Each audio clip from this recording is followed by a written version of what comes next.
Good afternoon, sir. Good afternoon. Start करते हैं. Good afternoon. Start करते हैं. Page number 9, problem number 21.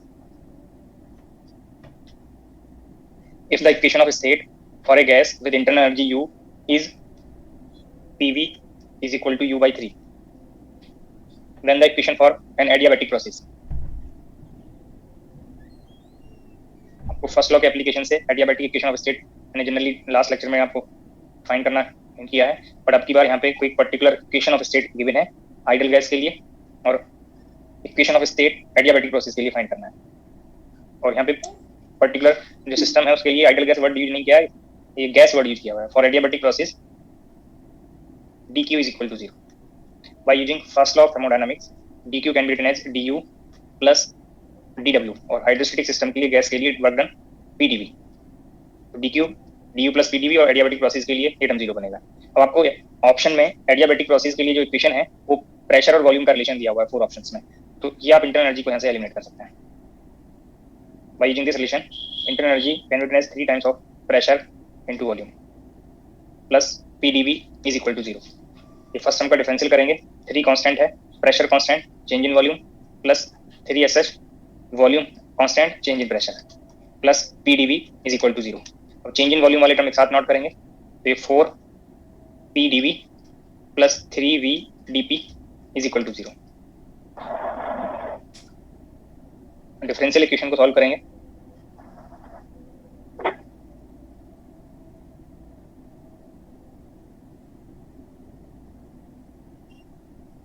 dp by p, बाकी term another side.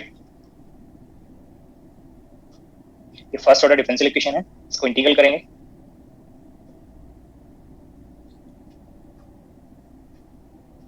Integrating constant add करेंगे. Left side में integration ln of p is equal to -4/3 ln of v, और ये constant को आप नेचुरल लॉग फॉर्म में किसी अनदर कांस्टेंट के टर्म्स में नोट कर सकते हैं. कांस्टेंट का लॉगरिथमिक पार्ट भी कांस्टेंट बनेगा. अब these टू टर्म को सेम साइड नोट करेंगे.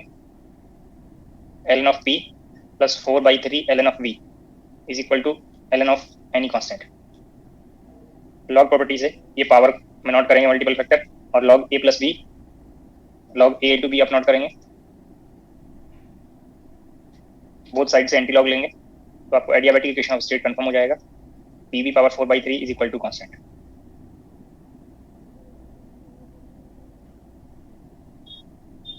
थर्ड ऑप्शन करेक्ट बन गया.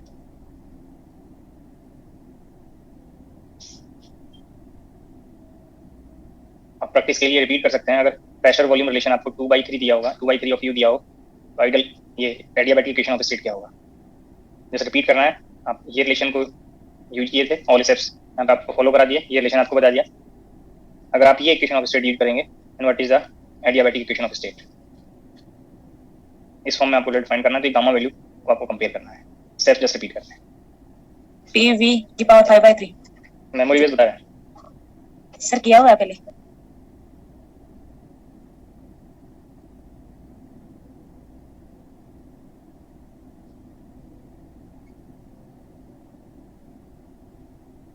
इसके लिए ट्राई कर लेंगे.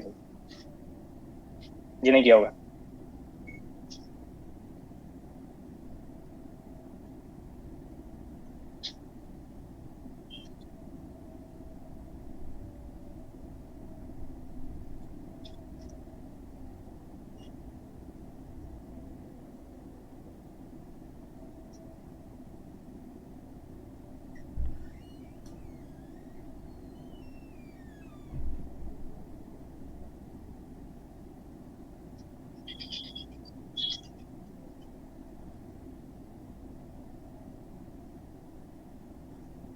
ये ट्राई कर लेंगे.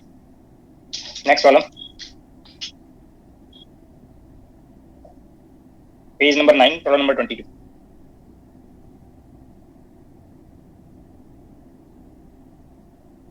Page number 9, problem number 22. Sir एक मिनट पीछे वाली स्लाइड पे जाइए please.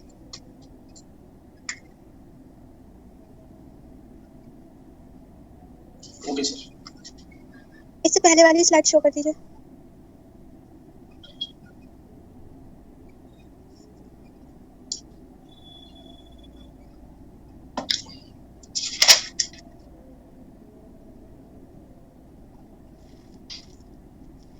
Page number 9, problem number 22. The internal energy of n moles of a gas is given by E is equal to 3 by 2 nRT minus A by V, where V is the volume of gas at temperature T and A is positive constant. 1 mole of the gas in state T1 V1 is allowed to expand adiabatically into vacuum to a final state T2 V2. The temperature in final state T2 is. आपको n मोल के लिए energy दिया है और statement में gas word है, ideal gas नहीं है, और यह एक्सप्रेशन से भी आपको कंफर्म होना चाहिए कि गैस आइडियल गैस नहीं है, क्योंकि इंटरनल एनर्जी टेम्परेचर और वॉल्यूम 2 पार्ट पे डिपेंड करता है, जबकि आइडियल गैस के लिए ओनली टेम्परेचर का फंक्शन है, क्लासिकल आइडियल गैस की। तो यहाँ पे स्टेटमेंट को अगर आप यहाँ पे एनालॉजी करें तो मैंने adiabatic expansion into vacuum free expansion में हिंट किया था, और फ्री एक्सपेंशन के लिए इंटरनल एनर्जी कांस्टेंट रहता है, सॉरी फ्री एक्सपेंशन के लिए एनर्जी कंजर्व रहता है और ये इंटरनल एनर्जी कंजर्व रहता है, ये आपको पहले नोट कराया। तो बोथ स्टेट के लिए जो यहाँ पे स्टेट 1 और स्टेट 2 बोथ के लिए एनर्जी आप इक्वेट कर सकते हैं, और स्टेटमेंट में मेंशन किया है 1 मोल, तो 1 मोल के लिए ये जो यहाँ पे n दिया हुआ है इसको 1 कर सकते हैं। फर्स्ट स्टेट के लिए energy E1 can be written as 3 by 2 R T1 minus A by V1। Second state के लिए energy 3 by 2 R T2 minus A by V2। आपको टेम्परेचर फाइंड करना है, तो temperature T2 3 by 2 R T2 is equal to 3 by 2 R T1, ये another side ले जाएंगे तो प्लस हो गया, ये एक कॉमन ले सकते हैं। अब ये 3 by 2 R से डिवाइड कर दीजिए,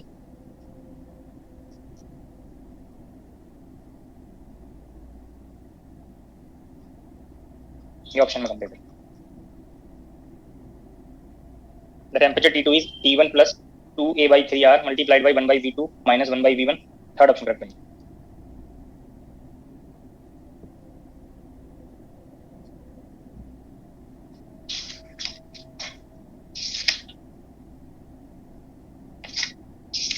Next problem, page number 13, problem number 14.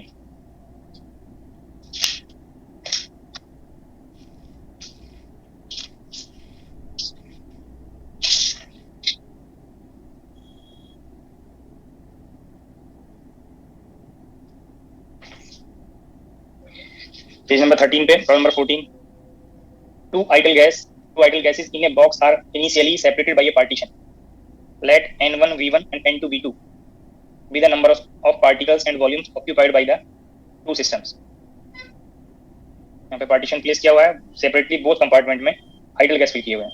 First part के लिए number of molecules N1 volume V1, second part के लिए number of molecules N2 volume V2। When the partition is removed the pressure of the mixture in equilibrium. आपको temperature T के लिए आपको hint करना है, जब आप ये पार्टीशन को रिमूव करेंगे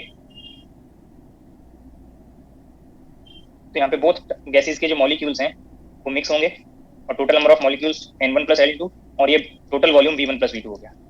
अब यहाँ पे अगर आप आइडल गैस के लिए इक्वेशन ऑफ स्टेट अप्लाई करें PV equals to NKT, pressure find करने के लिए आप NKBT by V ये रिलेशन आप यूज कर सकते हैं, और N के प्लेस पे आपको after removal of partition number of molecules यहाँ पे N1 plus N2 है और वॉल्यूम V1 plus V2 है, ये ऑप्शन में आप कंपेयर कर सकते हैं। सेकंड ऑप्शन करेक्ट करें।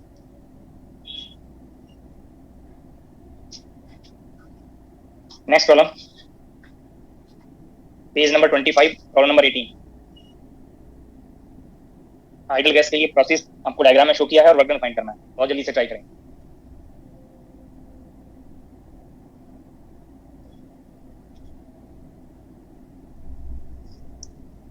सर एक बार बैक साइड शो कर दीजिए।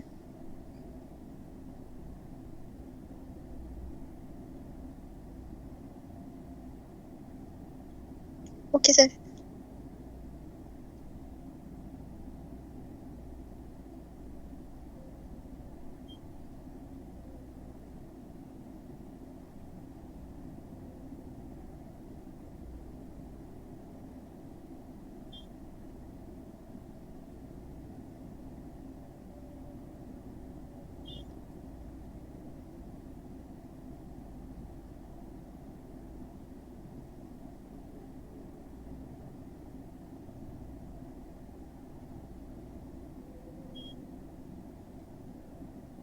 मैं डिस्कस कर रहा हूँ, कंपेयर कर लेंगे। 1 mole of an ideal gas is taken through the cycle ABC in PV diagram. as shown in the figure. The segment BC is horizontal while AB is vertical. The coordinates of A and C are V0 twice P0 and twice V0 P0 respectively. They are joined by an isotherm. The total work done is, आपको PV diagram दिया है और आपको work done find करना है.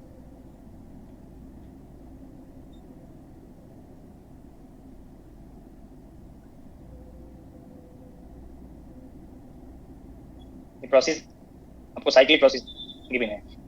अगर PV diagram है तो साइक्लिक प्रोसेस के लिए वर्क डन आपको इन किया था area enclose by the cycle, but आप यहाँ पे एरिया इजीली नहीं फाइंड कर सकते हैं क्योंकि जो शेप है यहाँ पे ये ट्राइंगल नहीं बनाया. अगर ट्राइंगल होता तो आप इजीली एरिया से आप रिजल्ट को फाइंड कर लेते. ये कर्व्ड पोर्शन होने की वजह से एसी यहाँ पे जो लाइन है वो कर्व, ये एसी कर्व आपको दिया हुआ है, तो इससे आप easily area enclose by the cycle करके इजीली नहीं फाइंड कर सकते हैं. तो यहाँ पे वर्क डन फाइंड करने के लिए आपको 3 इंडिविजुअल प्रोसेस के लिए वर्क डन फाइंड करना पड़ेगा. W work done for A to B plus work done for BC process and work done for CA process. ये 3 इंडिविजुअल प्रोसेस के लिए आप वर्क डन फाइंड करेंगे. तो work done for A to B process आप compare कर सकते हैं इस डायग्राम से. ये वर्टिकल लाइन आपको शो किया हुआ है, इट मींस ये सेम वॉल्यूम के लिए आइसोकोरिक प्रोसेस है और आइसोकोरिक प्रोसेस के लिए वर्क डन 0 आएगा. Next BC process horizontal process है, इट मींस ये आइसोबारिक प्रोसेस है, सेम प्रेशर के लिए है. और आइसोबारिक प्रोसेस के लिए अगर वर्क डन कैलकुलेट करेंगे तो ये आपको C के लिए आपको ट्वाइस V0 और P0 ये वैल्यूज दी हुई हैं. A पॉइंट के लिए V0 और ट्वाइस P0. इस पॉइंट पे प्रेशर ट्वाइस P0 है, इस पॉइंट पे प्रेशर P0 है, इस पॉइंट पे वॉल्यूम V0 और इस पॉइंट पे वॉल्यूम ट्वाइस V0 है. तो आप यहाँ पे BC प्रोसेस आइसोबारिक प्रोसेस है एट प्रेशर P0 पे, तो इस P को आप P0 नोट कर सकते हैं. प्रेशर कांस्टेंट है और वॉल्यूम चेंज हो रहा है जब B से C पे जा रहे हैं V0 से ट्वाइस V0. ये कांस्टेंट प्रेशर को आउटर में नोट किया, इंटीग्रल dV V में कन्वर्ट हो गया, final limit minus initial limit place करेंगे तो ये P0 V0 वर्क डन आ गया. Next work done for C2A process and C2A process is isothermal process. ये स्टेटमेंट में आपको मेंशन है they are joined by an isotherm. तो एक C2A process is isothermal process performed on an ideal gas. और फिर से वर्क डन फाइंड करेंगे. C पॉइंट पे वॉल्यूम है ट्वाइस V0 और A पॉइंट पे वॉल्यूम है V0. प्रेशर चेंज हो रहा है बट इस प्रेशर को आइडल गैस के लिए आप स्टेटमेंट में मेंशन है 1 मोल, तो PV equals to RT equation आप यूज करके RT/V नोट कर सकते हैं. और टेम्परेचर कांस्टेंट है आइसोथर्मल प्रोसेस के लिए, तो ट्वाइस V0 से आप V0 आप इंटीग्रल करेंगे, ln ऑफ V बनेगा, फाइनल वॉल्यूम V0 है और इनिशियल वॉल्यूम ट्वाइस V0 है. बट टेम्परेचर का आपको आइडिया नहीं है. इस RT को आप फिर से इस पर्टिकुलर प्रोसेस के लिए आप चाहे C पॉइंट पे अप्लाई करें चाहे A पॉइंट पे अप्लाई करें, PV इक्वल्स टू RT होता है. प्रेशर और वॉल्यूम का प्रोडक्ट आप जो करेंगे तो यहाँ पे आप कंपेयर कर सकते हैं बोथ पॉइंट पे. इस प्रोसेस में आप किसी भी पॉइंट पे PV की वैल्यू फाइंड करेंगे तो ट्वाइस P0 V0 बनेगा, ln 1/2. और ये 1/2 को सिंप्लीफाई करेंगे तो ये माइनस ln 2 में कन्वर्ट हो जाएगा. these 3 type of work done को आप ऐड करेंगे तो टोटल वर्क डन आपको फाइंड हो जाएगा.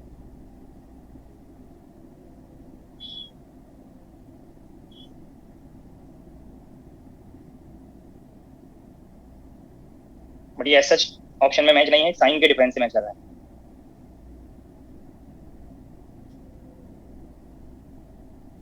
अगर साइन को इग्नोर करें तो फर्स्ट ऑप्शन एप्रोप्रिएट बन जाएगा, जबकि करेक्ट आंसर क्या है वो मैंने फाइंड करा दिया.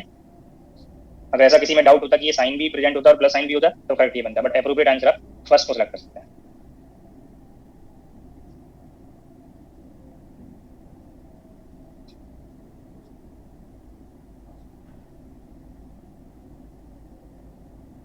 नेक्स्ट प्रॉब्लम नोट करेंगे.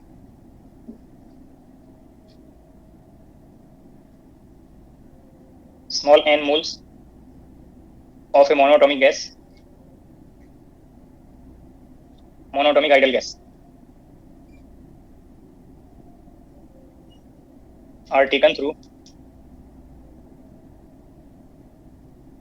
a cyclic process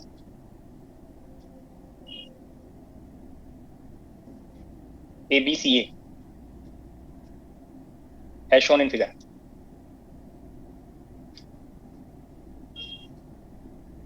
फिगर अभी ड्रॉ करेंगे, पहले स्टेटमेंट कंप्लीट कर लें. Find the net heat transfer.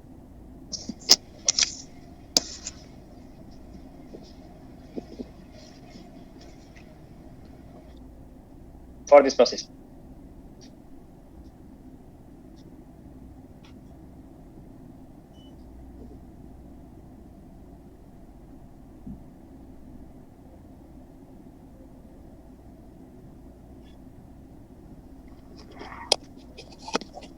Sir 20 sir पिछले वाले क्वेश्चन में सर सी वाला समझा दो दोबारा।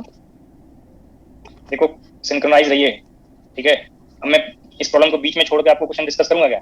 ये अननेसेसरी का डिस्टर्बेंसेस क्रिएट करते हैं आप लोग। मैं नेक्स्ट स्लाइड पे जाता हूँ, जब जब वेट करता हूँ स्लाइड पे तो कोई कुछ नहीं नोट करता है। जब नेक्स्ट स्लाइड पे जाते हैं बीच से बोलते हैं इस प्रॉब्लम के स्टेटमेंट से कि सब पीछे वाली स्लाइड पे चले जाइए। ये कौन सा तरीका है? अगर 200 स्टूडेंट भी यहाँ पे क्लास अटेंड करेंगे तो सभी के अकॉर्डिंग में जितना टाइम अलॉट होता है उतने में तो मैं सिर्फ स्लाइड ही शो करता रहूंगा।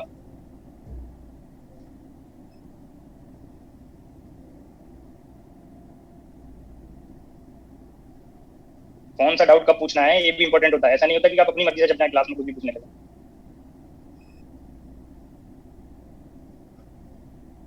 से पूरा लेक्चर का कंटिन्यूटी ब्रेक हो जाता है। जो कैंडिडेट इस प्रॉब्लम पे कंसंट्रेट हो रहे होंगे, आपके बीच में डिस्टर्बेंस है वो भी, इनका भी कंसंट्रेशन हट गया, मेरा भी कंसंट्रेशन हट गया।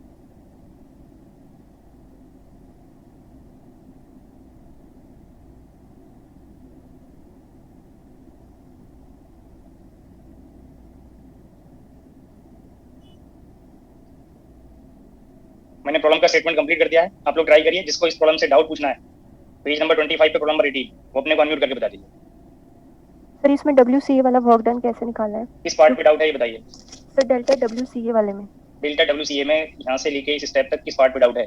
सर इसमें ये डाउट है, जैसे हमने पीडीवी किया लेकिन सर इसमें तो प्रेशर भी तो चेंज हो रहा है ना। लास्ट लेक्चर का रेफरेंस लो, आइसोथर्मल प्रोसेस के लिए, आइडियल गैस के लिए मैंने वर्क डन और हीट ट्रांसफर शायद 2 या 3 प्रॉब्लम में कैलकुलेट कराए हैं।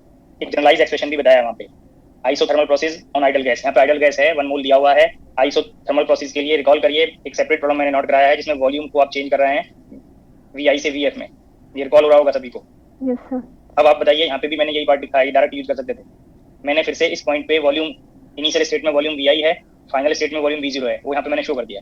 सर लेकिन प्रेशर भी तो चेंज हुआ है ना। प्रेशर आइसोथर्मल प्रोसेस में हर बार होगा। बॉयल्स लॉ 10th लेवल से पढ़ते आ रहे हो, कल भी मैंने बताया।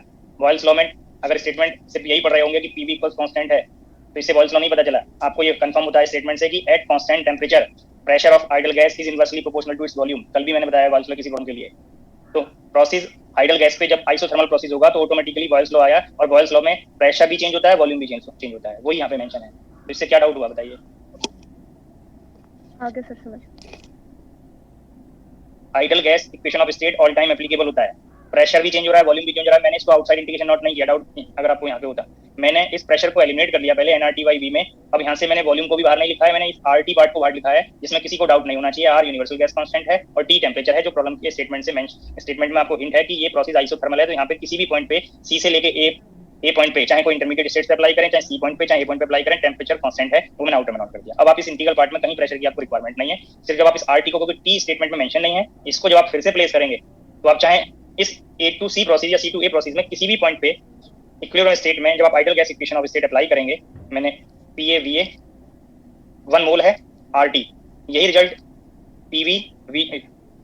PC बनेगा यहाँ पे C to A प्रोसेस के लिए। अब दीज 2 पॉइंट पे कहीं पे भी इस प्रेशर RT की वैल्यू चेक करिए, ये ट्वाइस P0 V0 बनेगा। कोई मैसेज भी कर रहे थे कैंडिडेट, उनके लिए भी ये हिंट है। जो प्रॉब्लम मैंने जब डिस्कस किया दैट टाइम पे भी आपको ये हिंट किया, और यहाँ पे मैं फिर से हिंट कर रहा हूँ, इस RT की वैल्यू इस C to A प्रोसेस में कहीं पे भी चेक कर लीजिए, ये ट्वाइस P0 V0 है, वही मैंने प्लेस किया है। क्यों? क्योंकि टेंपरेचर आपने नोटेशन खुद से एज्यूम किया है, प्रॉब्लम में वो गिवन नहीं है और ऑप्शन में वो फिर वो कंपेयर नहीं होगा, इसलिए आपको इसको प्रेशर में कन्वर्ट करना पड़ेगा, वॉल्यूम में कन्वर्ट करना पड़ेगा। ये पार्ट जब आप प्लेस करेंगे तो इस पार्ट में सिर्फ साइन से आंसर मैच नहीं कर रहा है, बाकी साइन को आप इग्नोर करेंगे तो अप्रूव्ड ऑप्शन फर्स्ट से मैच कर जाएगा। तो मैं फिर से आपको ये हिंट कर रहा हूँ कि अगर दोनों पार्ट होते जो ऑप्शन ए में भी प्रेजेंट है और कोई जो रॉन्ग ऑप्शन में से किसी एक ऑप्शन का रिजल्ट ये नॉट होता तब करेक्ट ये बनता। बट ऐसा कोई डाउट नहीं है, इसलिए आप अप्रूव्ड ऑप्शन टिक कर सकते हैं। अब तो कोई डाउट नहीं किसी को।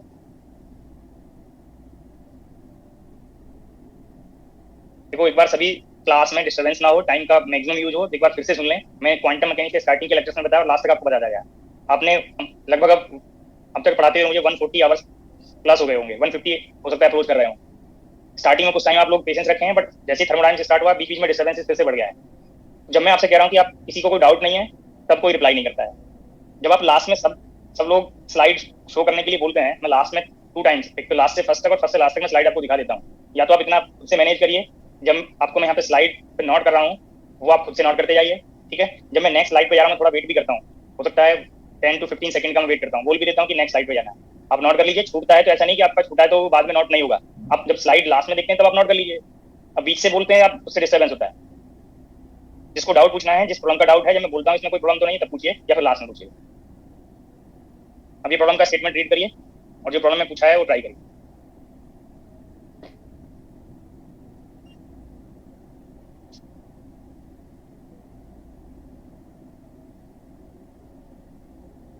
किसी ने कंप्लीट किया So, प्रॉब्लम को? yes, sir.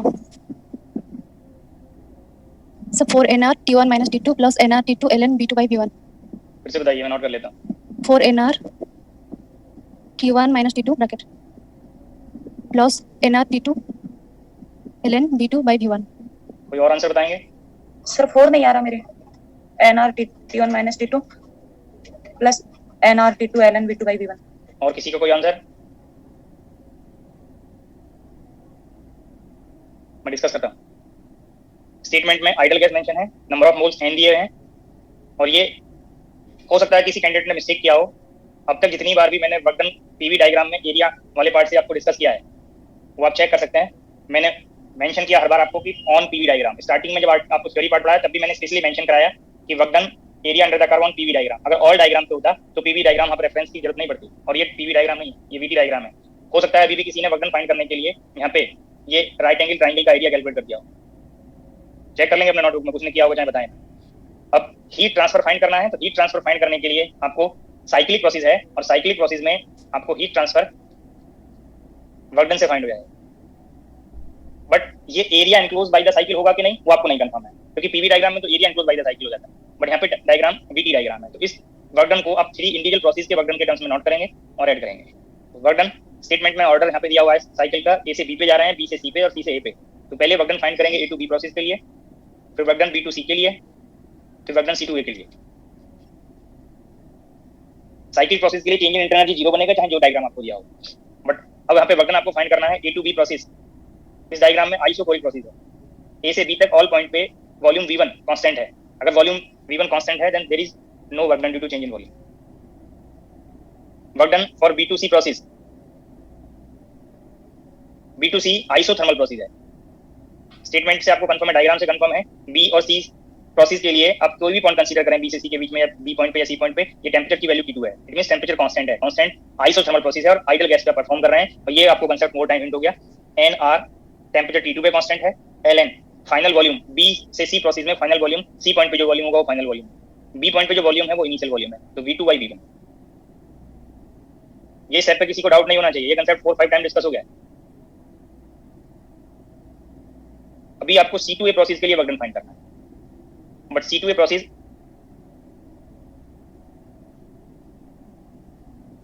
मैं यहाँ पे आपको C2A प्रोसेस के लिए हिंट कर रहा हूँ। अभी आप कंपेयर करें यहाँ पे, ये मैंने ड्रॉ करते हुए ये लाइन को जब आप बैक में ऐसे इंक्रीज करेंगे तो ये ओरिजिन से पास होगा, और ये स्ट्रेट लाइन है, और स्ट्रेट लाइन के लिए स्लोप कांस्टेंट होता है। तो इस पर्टिकुलर वीटी डायग्राम में अब जब अगर आपको स्ट्रेट लाइन ले रहे हैं y इक्वल्स mx, तो यहाँ पे y बाई x रेशो ले लें, या इसका dy बाई dx कर लें, ये दोनों में स्लोप सेम आएगा, और ये स्लोप स्ट्रेट लाइन में कांस्टेंट रहता है। ये स्टेटमेंट भी मैंने मोर टाइम आपको हिंट कर दिया होगा। अगर इक्वेशन लाइक दिस है mx प्लस c, तभी जरूरी नहीं कि y बाई x आपको स्लोप बने, ये टर्म एक्स्ट्रा आ जाएगा, जबकि dy बाई dx स्लोप बनेगा। तो ये पार्ट का आपको डिफरेंस, मैथमेटिकल डिफरेंस आपको पता होना चाहिए। इसलिए मैंने आपको यहाँ पे लाइक दिस ड्रॉ किया है कि यहाँ पे इंटरसेप्ट आपको पता चल जाए कि 0 है, और जैसे ही आपको कंफर्म हुआ इंटरसेप्ट 0 है, तो इस पर्टिकुलर डायग्राम में आपको कंफर्म हो गया कि v by T is constant.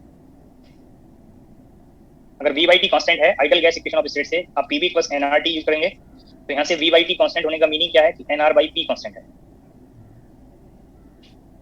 तो आपको कंफर्म हो गया C2A प्रोसेस आइसोबारिक प्रोसेस है, नंबर ऑफ मोल्स चेंज नहीं हो रही, यूनिवर्सल गैस कांस्टेंट है, और ओनली ये पार्ट तभी कांस्टेंट हो सकता है जब p कांस्टेंट हो। इस पार्ट से आपको कंफर्म हुआ कि p कांस्टेंट होना चाहिए यहाँ पे। इट मींस जो प्रोसेस C2A है वो आइसोबारिक प्रोसेस है, और आइसोबारिक प्रोसेस के लिए प्रेशर को आउटर में आप नोट कर सकते हैं। अब C पॉइंट पे और A पॉइंट पे आपको वॉल्यूम पता है, C पॉइंट पे वॉल्यूम V2 है और A पॉइंट पे वॉल्यूम V1 है।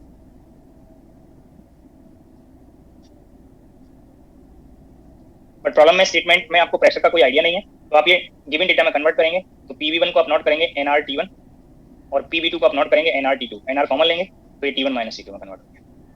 अब all type of work done को ऐड करेंगे तो आपको हीट ट्रांसफर फाइंड हो जाएगा।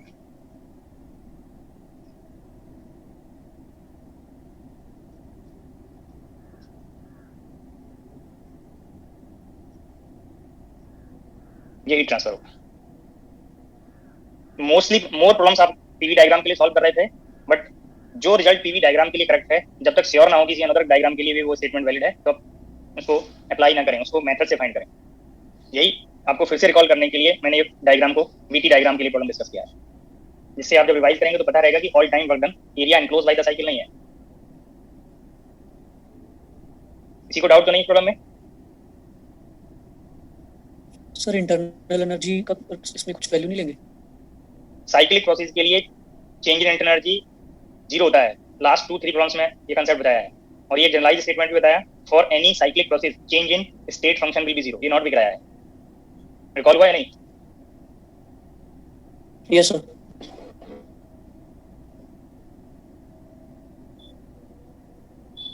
सर अगर सीए ओरिजिन से पास नहीं कर रहा होता तब भी कैसे? तब ये कंडीशन नहीं ले सकते थे। मैंने देखो ये क्वेश्चन नहीं बनता अगर ये एक्सटेंशन मैंने किया है।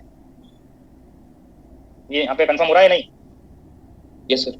तब आप डिफरेंशियल ले सकते हैं, रेशियो को कांस्टेंट नहीं ले सकते। ये चेक कर लीजिए, रेशियो वेरी कर रहा है यहाँ पे, डिफरेंशियल कांस्टेंट है बट यहाँ पे डिफरेंशियल नहीं है। इसको इस इक्वेशन में आपको कहीं डिफरेंशियल नहीं आ रहा है। जब डिफरेंशियल रिक्वायर्ड होगा तब आप कांस्टेंट ले सकते हैं। आपको यहाँ से पता चलेगा अगर ये ओरिजिन से पास नहीं होता तो DV by D T constant बनेगा, not V by T constant. Clear रहेगा? Yes sir. तो लास्ट लेक्चर से आपको फर्स्ट लॉ डिस्कस किया, आज भी फर्स्ट लॉ के कुछ प्रॉब्लम्स आपको डिस्कस किए। तो फर्स्ट लॉ पे बेस्ड क्वेश्चंस कैसे सॉल्व करने हैं वो आपको हिंट रहेगा। सम क्वेश्चंस एग्जाम के भी आपको डिस्कस हो गए। फर्स्ट लॉ का स्टेटमेंट क्या है, एनर्जी कंजर्वेशन पे बेस्ड है। फर्स्ट लॉ का फिजिकल सिग्निफिकेंस क्या है, एप्लीकेशंस क्या है वो डिस्कस हो गए। बट फर्स्ट लॉ की कुछ लिमिटेशंस हैं। क्या लिमिटेशन है कि फर्स्ट लॉ आपको ये नहीं बताएगा कि कोई पर्टिकुलर प्रोसेस वैलिड है या नहीं है।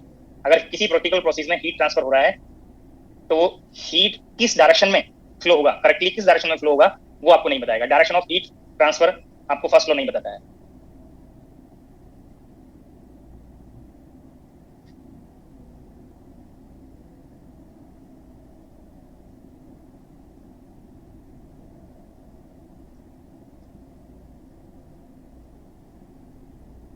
Direction of flow of heat नहीं बताएगा फर्स्ट लॉ ऑफ थर्मोडायनामिक्स।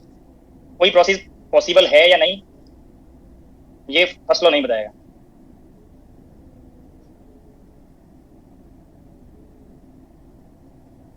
ये फर्स्ट लॉ नहीं बताएगा। ये यहां से आप स्टार बना सकते हैं या ये स्टेटमेंट यहां तक रिपीट कर देंगे दोनों पार्ट में। तो ये लिमिटेशन है फर्स्ट लॉ। तो कोई ऐसा आपको क्वांटिटी चाहिए, कोई ऐसा आपको लॉ चाहिए जो आपको correct direction of heat transfer बताए। ये लिमिटेशन को आप लाइक भी चेक कर सकते हैं कि अगर आप यहाँ पे एक एग्जाम्पल लें, यहाँ पे फर्स्ट सैंपल में आपने कोई मटेरियल लिया हुआ है और उसका टेम्परेचर है 70 डिग्री सेंटीग्रेड और इधर से हीट ट्रांसफर हो रहा है अनदर पार्ट को और इसका टेम्परेचर है 30 डिग्री सेंटीग्रेड। तो ये आप प्रोसेस पढ़ते हैं, heat can flow spontaneously from hot body to cold body. तो ये करेक्ट डायरेक्शन ऑफ फ्लो है। अब अगर इसी में हम नेक्स्ट एग्जाम्पल लें, जस्ट इस डायरेक्शन को चेंज करते हैं।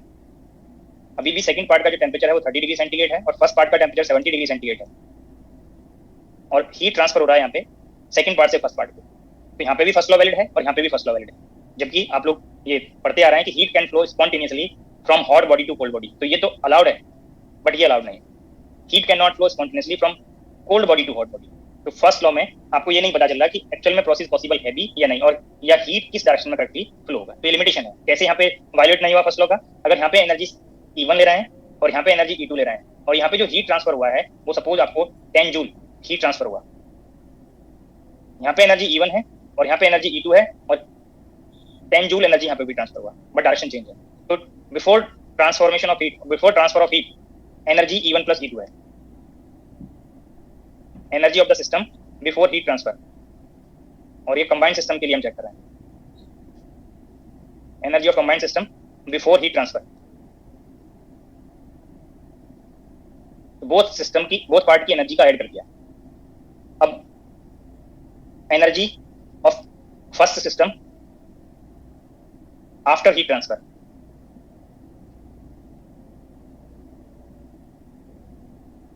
E1 से हीट रिमूव हो गया 10 जूल, तो ये जितना अमाउंट ट्रांसफर हुआ डिक्रीज हो गया। सेकंड सिस्टम के लिए एनर्जी आप फाइंड करेंगे after heat transfer.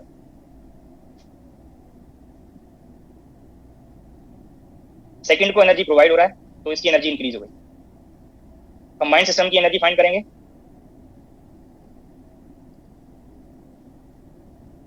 After heat transfer और चेक कर सकते हैं दीज बोथ पार्ट की एनर्जी को अगर ऐड करें तो अभी भी E1 प्लस E2 है। तो before heat transfer energy E1 plus E2 or after heat transfer energy E1 plus E2, it means energy conserved है. If energy is conserved, then there is no violation of first law of thermodynamics. तो यहाँ पे first law valid है और ये process भी correct है, process भी वैलिड है यहाँ पे. बट इस एग्जांपल में अगर आप चेक करेंगे, ये स्टेटमेंट आपको यहाँ पे मैंने नोट कर दिया, ओनली मैं अमाउंट नोट कर रहा हूँ. बिफोर हीट ट्रांसफर ये E1 plus E2 एनर्जी है, फर्स्ट सिस्टम की एनर्जी, फर्स्ट को एनर्जी आप प्रोवाइड कर रहे हैं यहाँ पे. देखो किसी को डाउट नहीं होना चाहिए, स्टेटमेंट यही है, ओनली मैं राइट में सेकंड इस पार्ट एग्जांपल के लिए मैं वैल्यूज नोट कर रहा हूँ. E2 से एनर्जी आप रिमूव कराएं तो ये एनर्जी डिक्रीज हो गया, और कंबाइंड सिस्टम की energy after heat transfer check करेंगे तो फिर से मैच करता है, और एनर्जी यहाँ पे भी कंजर्व्ड है, और एनर्जी कंजर्व्ड होगा then there is no violation of first law. तो अकॉर्डिंग टू फर्स्ट लॉ ये भी करेक्ट है और ये भी करेक्ट है, जबकि कोई इनमें एक ही correct direction of heat flow है जो हॉट बॉडी से कोल्ड बॉडी को हीट ट्रांसफर करेगा. तो ये लिमिटेशन है फर्स्ट लॉ का, इसलिए आपको कोई अनदर लॉ की रिक्वायरमेंट होगी या कोई ऐसा पैरामीटर आप फाइंड करें जिससे आपको correct direction of heat transfer पता चल जाए, या आपको दैट पर्टिकुलर प्रॉपर्टी या पैरामीटर के चेंज को फाइंड करके आप ये कंफर्म कर पाएं कि वो प्रोसेस पॉसिबल है या नहीं है. तो उसके लिए आप यहाँ पे फाइंड करेंगे change in entropy. Change in entropy आप यूनिवर्स के लिए फाइंड करते हैं, आप लोग पहले पढ़े होंगे. किसी भी पर्टिकुलर प्रोसेस में, फिनोमेना में आप यूनिवर्स का चेंज इन एंट्रोपी फाइंड करें. अगर प्रोसेस रिवर्सिबल है तो change in entropy of universe 0 आना चाहिए. अगर change in entropy of universe negative आता है या पॉजिटिव आता है रिवर्सिबल प्रोसेस के लिए तो अलाउड नहीं होगा. अगर प्रोसेस इरिवर्सिबल है तो change in entropy of universe positive आना चाहिए. अगर किसी भी प्रोसेस में, चाहे वो रिवर्सिबल हो चाहे इरिवर्सिबल हो, अगर यूनिवर्स की एंट्रोपी डिक्रीज होती है तो वो प्रोसेस अलाउड नहीं होगा, वो प्रोसेस फॉरबिडन हो जाएगा. तो correct direction of heat transfer find करने के लिए या प्रोसेस की पॉसिबिलिटी को चेक करने के लिए कि वो अलाउड है या फॉरबिडन है, आप चेंज इन एंट्रोपी फाइंड करेंगे. तो डिस्कस करते हैं change in entropy.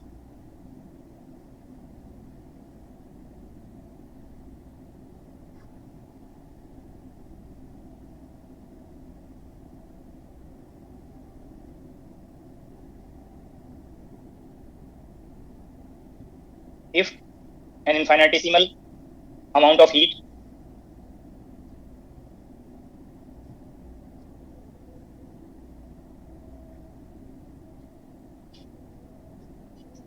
dq is given to the system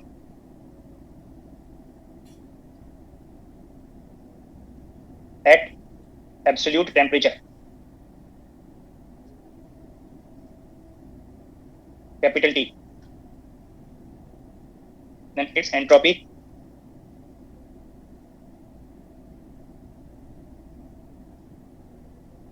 increases by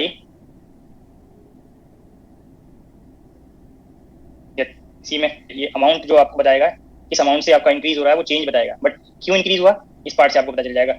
भी पहले यहाँ पे चेंज इन एंट्रोपी के लिए नोट कर लें स्टेटमेंट, फिर आप कंफर्म कर सकते हैं कि वो एंट्रोपी इंक्रीज होगा या डिक्रीज होगा. Then the change in entropy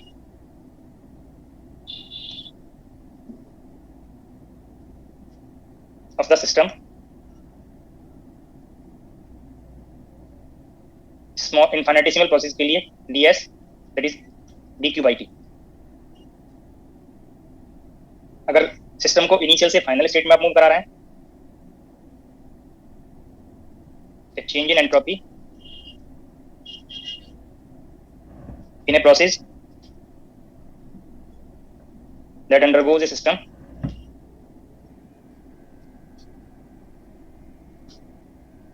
from initial state to final state.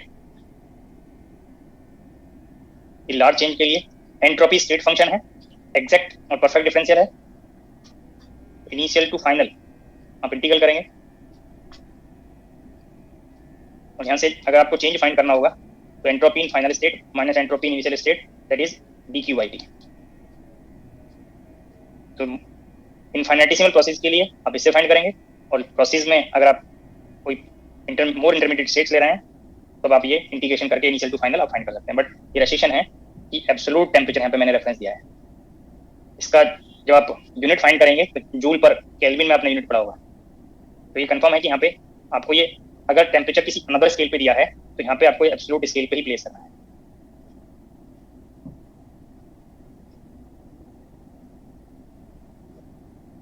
ये सिस्टम के लिए एंट्रोपी चेंज का डेफिनेशन मैंने बताया है.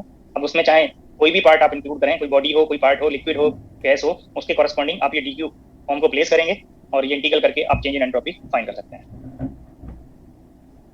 Sometime change in entropy of universe पूछा जाएगा. Change in entropy of universe is equals to ये delta S for universe, short में आप लाइक दिस नोट कर सकते हैं।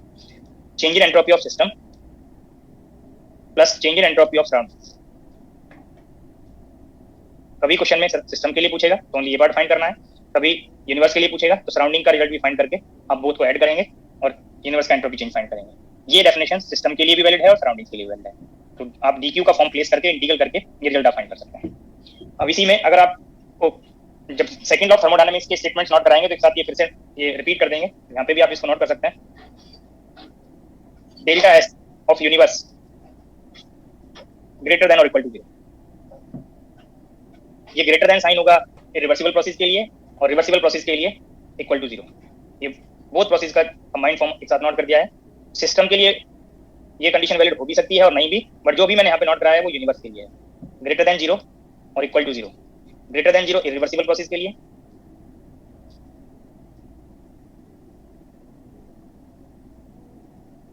And equal to 0 for reversible process.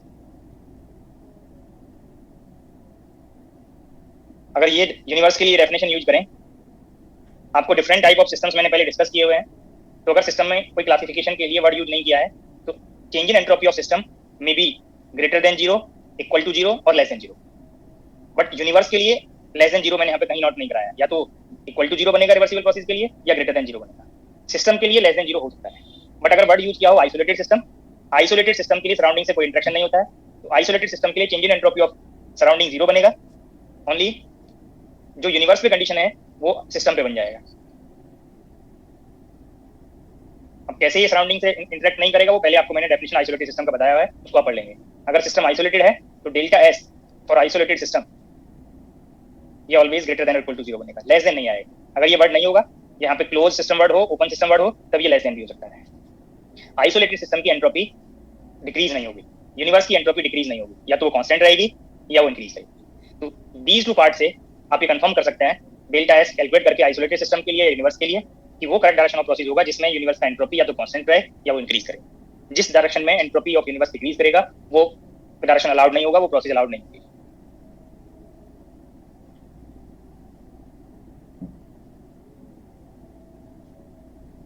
Problem note करेंगे।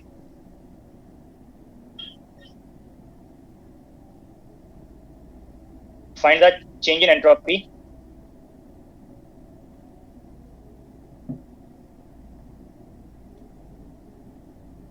find the change in entropy when n moles of an ideal gas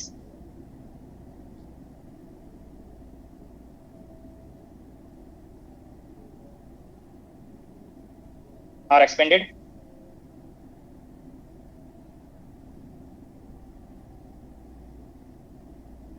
from initial state from volume Vi2 final volume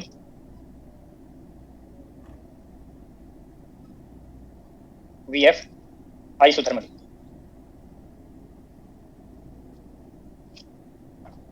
और statement like this भी हो सकता था, for n moles of an ideal gas undergoes reversible isothermal extension from Vi to Vf।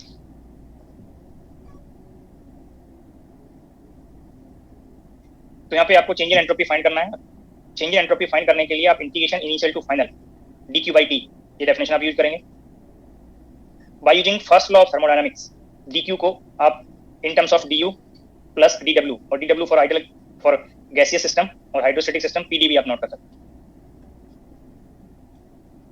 Integration du by t initial to final plus integration p by t initial to final pdv by t, ये both term को मैंने separate कर दिया। Statement को read करिए और first term की value बताइए, इस टर्म की वैल्यू बताइए। 0 होगा। आइडियल गैस है और आइसोथर्मल प्रोसेस है, तो there is no change in internal energy of ideal gas. First term 0 हो गया। आइडियल गैस के लिए PV इक्वल्स टू nRT, ये आप इक्वेशन ऑफ स्टेट यूज करेंगे, तो P by T को आप एलिमिनेट कर सकते हैं NR by V से। अब डेटा आपको वॉल्यूम के लिए दिया था, आप इंटीग्रल कर सकते हैं। N कांस्टेंट है, R कांस्टेंट है, integral dV by V ln of V, final state के लिए वॉल्यूम Vf और इनिशियल स्टेट के लिए volume Vi। This is change in entropy for isothermal expansion of an ideal gas.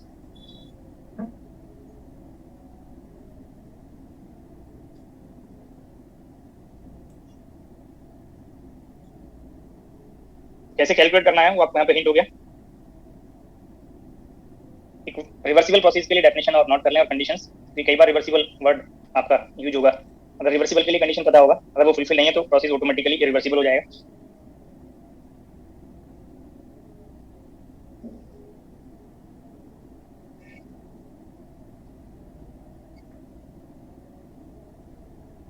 Reversible process, पहले definition note करेंगे फिर उसके लिए कंडीशन नोट। ये process that can proceed in such a way that all changes taking place in direct process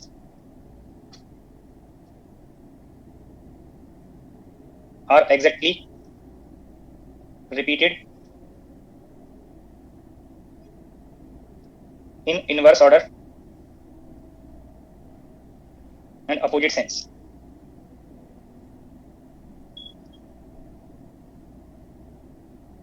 And no change are left in any of the bodies and surroundings taking place in the process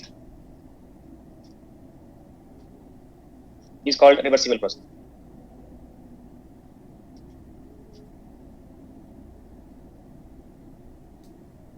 Conditions of reversibility, कब process reversible होगा? Two conditions fulfil होनी चाहिए। किसी process के reversible होने के लिए two conditions हैं। First condition, process must be quasi static.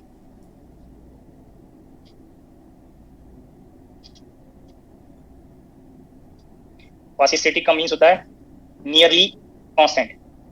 Quasi means nearly और approximately, static means constant independent of time. तो nearly constant, all properties are nearly approximately constant, तो नियरली इन इक्विलिब्रियम। ये constant के लिए आपको एक basic definition बताया था मैंने कि प्रॉपर्टीज अगर टाइम के रेस्पेक्ट में अनचेंज होंगी, कांस्टेंट होंगी, तो सिस्टम इक्विलिब्रियम में होगा। तो इस क्वासी स्टैटिक का मतलब है अगर प्रोसेस वेरी स्लोली प्रोसीड हो, उसमें system nearly all time equilibrium में रहे, तो प्रोसेस क्वासी स्टैटिक होगा। तो नियरली इक्विलिब्रियम होगा all time system, very slow process होता है क्वासी स्टैटिक। और सेकंड कंडीशन होगा process must B non dissipative.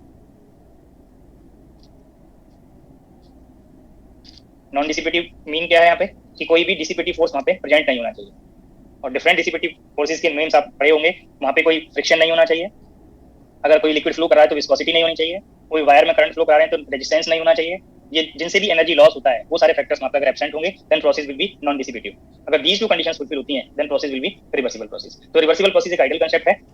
कोई भी जो नेचुरल प्रोसेस हैं वो रिवर्सिबल नहीं होंगी, वो ऑल नेचुरल प्रोसेस इरिवर्सिबल होती हैं, क्योंकि किसी भी केस में आप कोई ना कोई डिसिपेटिव फैक्टर्स वहाँ पे जरूर प्रेजेंट होगा। अगर आप कोई सिलेंडर ले रहे हैं किसी गैस को फिल करने के लिए, तो सिलेंडर की जो वाल्स होती हैं जिन पे पिस्टन स्लाइड करेगा, तो टू स्लाइडिंग सरफेस के बीच में किसी भी रियल मटेरियल को आप कंसीडर कर लीजिए, आप परफेक्टली स्मूथ सरफेस कंसीडर नहीं कर सकते। कोई भी परफेक्टली स्मूथ सरफेस आप फॉर्म नहीं कर सकते। जब परफेक्टली स्मूथ सरफेस नहीं होगा तो टू स्लाइडिंग सरफेसेस में कहीं ना कहीं फ्रिक्शन जरूर प्रेजेंट होगा, और फ्रिक्शन में एनर्जी लॉस होता है। और भी डिफरेंट रीजन हो सकते हैं कि जितनी भी नेचुरल प्रोसेस हैं वो रिवर्सिबल कंडीशन को फॉलो नहीं करती हैं। और एक और पार्ट आप यहाँ पे चेक किए, पहले जब केमिस्ट्री में आपने कोई रिएक्शन लिखा होगा तो रिवर्सिबल रिएक्शन के लिए आपने ये सिंबल नोट किया होगा। अगर आप टू रिएक्टेंट ले रहे हैं, यहाँ से अगर प्रोडक्ट बन रहा है, इसका मीनिंग क्या है कि अगर आप ए और बी को रिएक्ट कराएंगे तो सी और डी बनेगा। यहाँ पे ये रिएक्टेंट हो गया, अब ये सी और डी प्रोडक्ट हो गया। अब इस प्रोडक्ट को अगर आप रिएक्ट करा दें तो ये ए और बी यहाँ पे फॉर्म हो जाएंगे। तो रिवर्सिबल प्रोसेस बोथ डायरेक्शन में प्रोसीड हो सकता है, डायरेक्ट डायरेक्शन में भी और उसके रिवर्स डायरेक्शन में भी। अगर आप यहाँ पे ए और बी को रिएक्ट करा दें, रिएक्ट करने से पहले आपको दीज के नेम्स बताएं, रिएक्ट करा के आपने ये सी और डी फॉर्म कर दिए, फिर इन दोनों में रिएक्शन कराएं, तो जो भी प्रोडक्ट बनेंगे यहाँ पे जो कंडीशन होगी, आप रिएक्ट ए और बी के रिएक्ट कराने से पहले की जो कंडीशन है और सी और डी के रिएक्ट करा के जब आपने ए और बी फॉर्म कर लिया, उन दोनों में कोई आप डिस्टिंग्विश नहीं कर सकते। किसी भी तरह से आप चेक नहीं करा सकते, चेक नहीं कर सकते कि ये रिएक्ट करके आपको ए और बी मिले हैं या रिएक्ट करने से पहले हैं, तब वो रिवर्सिबल प्रोसेस बने। इसीलिए आप यहाँ पे ये नोटेशन यूज करते हैं रिवर्सिबल रिएक्शन के लिए। अगर आप ये रिवर्सिबल रिएक्शन है तो आपने ये सिंगल एरो रिप्रेजेंट किया होगा। इसका रीजन आपको बताना है कि ए और बी को रिएक्ट कराएंगे तो सी और डी बनेगा, बट सी और डी को रिएक्ट कराएंगे तो ए और बी ना बनकर कोई और प्रोडक्ट मिल जाएगा। ये सिर्फ इसी डायरेक्शन में प्रोसीड होगा, इसके अपोजिट डायरेक्शन में ये प्रोसीड नहीं होगा। तो ये जस्ट मैंने रिकॉल करने के लिए हिंट किया है मैं केमिस्ट्री आपको यहाँ पे डिस्कस नहीं करा, जस्ट ये रिवर्सिबल के लिए हिंट किया कि रिवर्सिबल रिएक्शन में ये नोटेशन आप यूज किए होंगे, रिवर्सिबल के लिए नोटेशन यूज किए होंगे। इसका रीजन आपको पता होना चाहिए कि ये सिंगल डायरेक्शन में होगा, ये बोथ डायरेक्शन में अलाउड होगा। जो यहाँ पे बताया है कि डायरेक्ट प्रोसेस, डायरेक्ट को हम इधर यूज कर रहे हैं, और इसके अपोजिट अगर ये एरो को चेंज कर दें तो यहाँ पे कोई चेंज प्रेजेंट नहीं रहना, ना सिस्टम में ना सराउंडिंग्स में। जो भी उस प्रोसेस में पार्ट इन्वॉल्व हो रहे हैं, किसी में भी आप कोई चेंज को ऑब्जर्व ना कर पाए। प्रोसेस होने से पहले और प्रोसेस रिवर्ट करने के बाद आपको कोई डिफरेंस प्रेजेंट नहीं होना चाहिए यहाँ पे, तभी प्रोसेस रिवर्सिबल होगा। रिवर्सिबिलिटी की कंडीशंस के लिए ये कंडीशंस फुलफिल होनी चाहिए। तो जब कभी रिवर्सिबल प्रोसेस का कंसेप्ट आएगा तो आपको ये पॉइंट्स रिकॉल होने चाहिए, और ये कंडीशंस रिवर्सिबल के लिए change in entropy of universe and isolated system, ये 0 पार्ट आपको पता हो जाना चाहिए। नेक्स्ट थोड़ा नोट करेंगे, तो जो यहाँ पे मैं एग्जांपल वाइज क्वेश्चंस डिस्कस कर रहा हूँ, ये कहीं प्रॉब्लम में डायरेक्ट और इनडायरेक्ट यूज होंगे, किसी प्रॉब्लम का इंटरमीडिएट पार्ट बनेंगे, तो दैट टाइम पे आपको कोई डाउट नहीं होना चाहिए।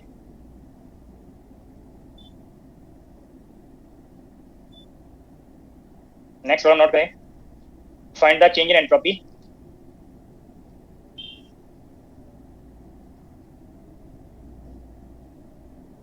When m grams of a material with latent heat L calorie per gram are converted from one phase to another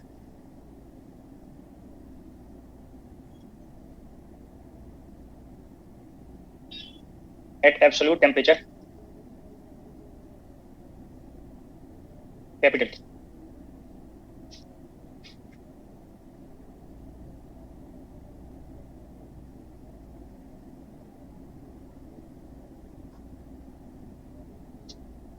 तो आपको चेंज इन एंट्रोपी फाइंड करने के लिए फिर से basic definition, integration dq by t initial to final.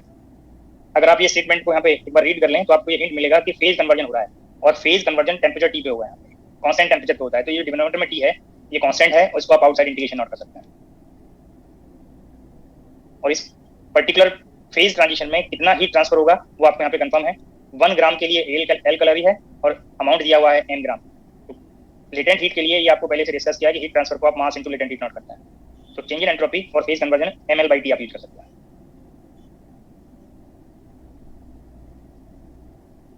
एक point आपको ये डिस्कस करना था, मिस हो गया शायद। यहाँ पे मैं आपको हिंट कर रहा था कि कैसे इंक्रीज और डिक्रीज पता चलेगा। स्टेटमेंट को चेक करिए, यहाँ पे मेंशन किया हुआ amount of heat given to the system, और ये पहले आपको कंफर्म कराया हुआ है कि अगर सिस्टम को हीट प्रोवाइड करेंगे तो डी की वैल्यू पॉजिटिव आएगा, तो एंट्रोपी इंक्रीज करेगा। अगर सिस्टम से हीट रिमूव करेंगे तो इस अमाउंट से एंट्रोपी डिक्रीज करेगा, क्योंकि heat rejected by the system negative आता है। तो डीक्यू के साइन से आपको ये कंफर्म हो जाएगा कि चेंज इन एंट्रोपी का साइन क्या आएगा। अगर पॉजिटिव है तो इंक्रीज करेगा, नेगेटिव है तो डिक्रीज करेगा। तो ऐसे ही आप यहाँ पे चेक कर सकते हैं। अगर ये कन्वर्ट हो रहा है तो यहाँ पे अगर वहाँ से हीट प्रोवाइड कर रहे हैं कन्वर्ट करने के लिए, तब ये पॉजिटिव बनेगा। अगर हीट रिमूव कर रहे हैं तो ये नेगेटिव बन जाएगा। ये अमाउंट का पॉजिटिव होगा जब सिस्टम को हीट प्रोवाइड करेंगे। तो यहाँ से आपको कंफर्म रहेगा कि इतना ml हीट प्रोवाइड कर रहे हैं या हीट रिमूव कर रहे हैं। नेक्स्ट प्रॉब्लम नोट करें, m grams of a liquid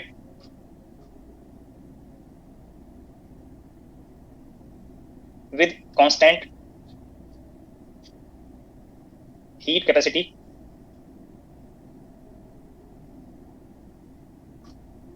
capital C at absolute temperature T1 are mixed with same amount of same liquid in a thermally insulated vessel.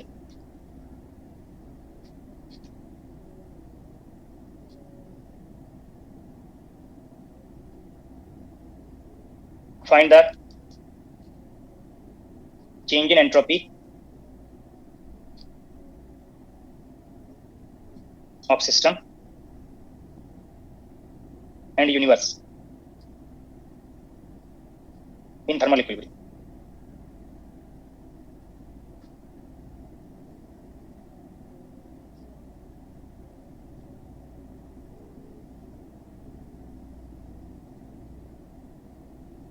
Statement note कर लें, statement read कर लें और try करें।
System में both sample of liquid system आप consider करेंगे, और इस सिस्टम से आउटसाइड में thermally insulated vessel word use किया है, उसको आउटसाइड में कोई हीट ट्रांसफर नहीं होगा, आउटसाइड से कोई इंटरेक्शन नहीं। तो ये फर्स्ट सैंपल है लिक्विड का, ये सेकंड सैंपल है। और जब आप ये पार्टीशन रिमूव करेंगे या ये सेपरेटिंग वाल कंडक्टिंग हो, तो किसी एक पार्ट से अनदर पार्ट को हीट ट्रांसफर होगा। तो यहाँ पे टेम्परेचर T1 है, यहाँ पे टेम्परेचर T2 है।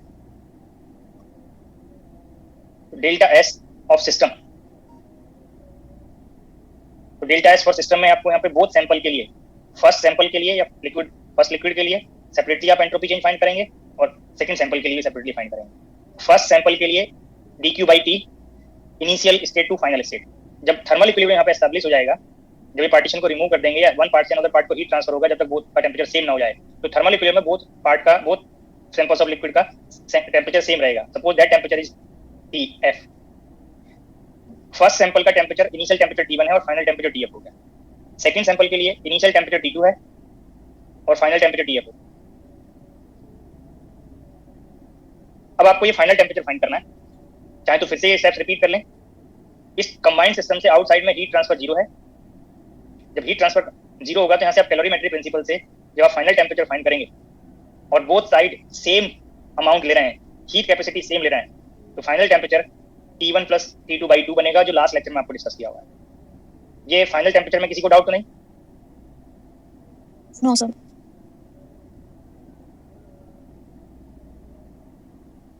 जब ये हीट ट्रांसफर फाइंड करेंगे तो लिक्विड फेज यहाँ पे प्रेजेंट है। लिक्विड बोथ सैंपल आप यहाँ पे लिक्विड के ले रहे हैं, तो लिक्विड का टेम्परेचर चेंज हो रहा है, फेज ट्रांजिशन यहाँ पे नहीं हो रहा है। तो जब सेम फेज आएगा तो इस हीट ट्रांसफर को आप नोट करते हैं heat capacity into change in temperature. तो हीट कैपेसिटी आपको यहाँ पे C दिया हुआ है, change in temperature dT/T, initial temperature T1 से Tf तक आप इसको इंटीग्रल करेंगे। यहाँ पे अनदर सैंपल भी सेम लिक्विड का है, सेम हीट कैपेसिटी है, तो ये फिर से C नोटेशन। जब ये डिफरेंट होगा तो यहाँ पे C1 C2 नोट कर सकते हैं, बट यहाँ पे स्टेटमेंट में सेम कहा है तो मैंने सेम नोटेशन यूज कर लिया। ये टर्म का इंटीग्रल करेंगे, C स्टेटमेंट में मेंशन किया हुआ है कांस्टेंट हीट कैपेसिटी है।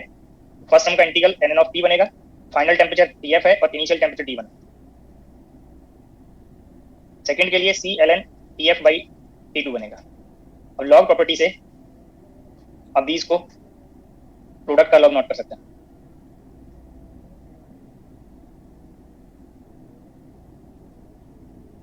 फाइनल टेम्परेचर की वैल्यू प्लेस करेंगे,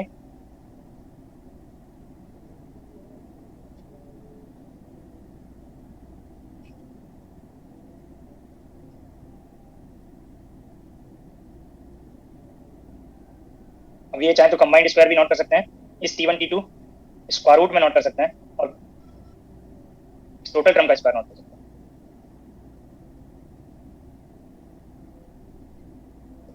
अब इस लॉग प्रॉपर्टी से इस 2 को मल्टीप्लाई में भी नोट कर सकते हैं। ऑप्शन किसी भी फॉर्म में हो सकता है, इस फॉर्म में भी हो सकता है, ऑप्शन इस फॉर्म में भी हो सकता था ln T1 + T2 whole square by 4 T1 T2, दोनों पार्ट सेम है लॉग कंडीशन से। तो सिस्टम के लिए जो 2 पार्ट यहाँ पे थे, 2 डिफरेंट सैंपल्स ऑफ लिक्विड, ये चेंज इन एंट्रोपी फाइंड हो गया इन टर्म्स ऑफ हीट कैपेसिटी। और पहले से आपको डेफिनेशंस बताए हुए हीट कैपेसिटी और स्पेसिफिक हीट के। कभी ये हीट कैपेसिटी को ऐसे नोट करेगा, कभी हीट कैपेसिटी से आपको स्पेसिफिक हीट के टर्म्स में रिजल्ट पूछ सकता है, तो हीट कैपेसिटी को मास इनटू स्पेसिफिक हीट भी आप नोट कर सकते हैं। तो क्वेश्चन के अकॉर्डिंग आप ये ऑप्शन को कन्वर्ट कर सकते हैं। अभी आपको यहाँ पे हिंट किया कि there is no heat transfer, there is no interaction between system and its surroundings, तो delta S for surrounding will be 0। तो यही चेंज इन एंट्रोपी यूनिवर्स के लिए भी है, जो सिस्टम के लिए एंट्रोपी चेंज है वही यूनिवर्स के लिए बनेगा, सराउंडिंग के लिए 0 है, तो सेम यूनिवर्स के लिए बनेगा।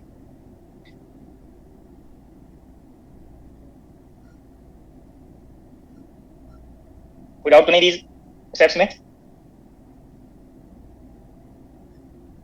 Hello sir. हाँ जी हेलो बोलिए। सर, ये सेकंड सिस्टम का हमने T2 क्यों लिया टेम्परेचर? मतलब क्वेश्चन में तो गिवन नहीं है। मैंने नहीं लिया क्या, ये तो छूट गया होगा, मैं देख लेता हूँ एक बार स्टेटमेंट को। Same amount of same liquid यहाँ पे नोट कर दीजिए, एट टेम्परेचर, ये छूट गया है। स्टेटमेंट में एक बार चेंज कर लेंगे, m grams of a liquid with constant heat capacity at absolute temperature T1 are mixed with same amount of same liquid. Another sample के लिए आपको टेम्परेचर का रेफरेंस नहीं था, वो छूट गया by mistake, at absolute temperature T2 in a thermally insulated vessel. Find the change in entropy of system and universe in thermal equilibrium. तो ये आप नोट कर लेंगे, छूट गया था नोट करते हुए।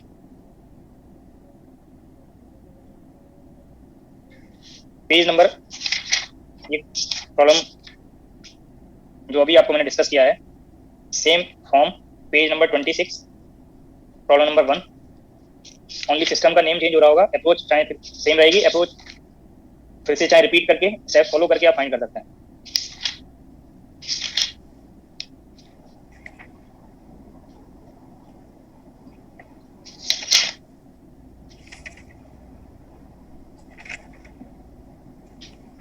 हैप्पी कम से कम 5 बार अनम्यूट हो गए अब तक।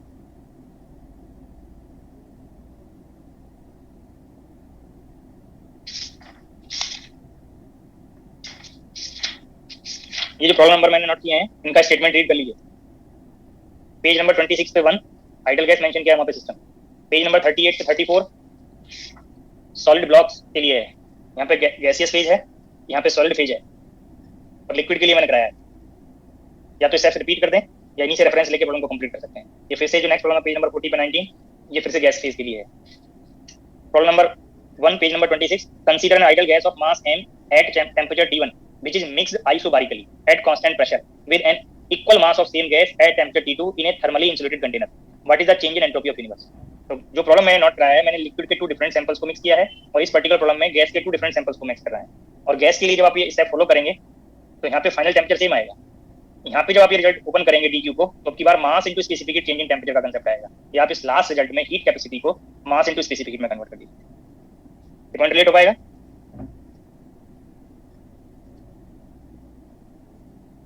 गैस के लिए, गैस के बोथ सैंपल्स के लिए जो चेंज इन एंट्रोपी होगा वो यूनिवर्स के लिए आएगा। सराउंडिंग के लिए एंट्रोपी चेंज यहाँ पे 0 बनेगा। 2 times of mass into specific heat ln of T1 plus T2 by 2 square root T1 T2।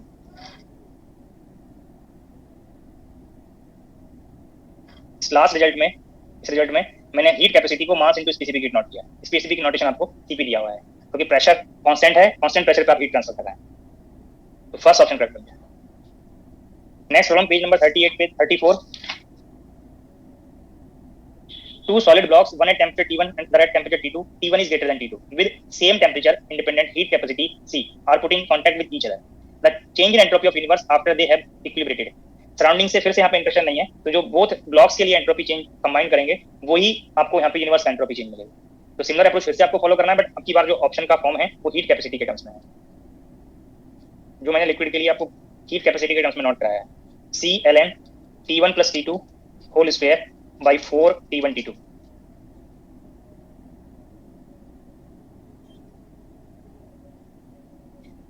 Page number 40 problem number 19।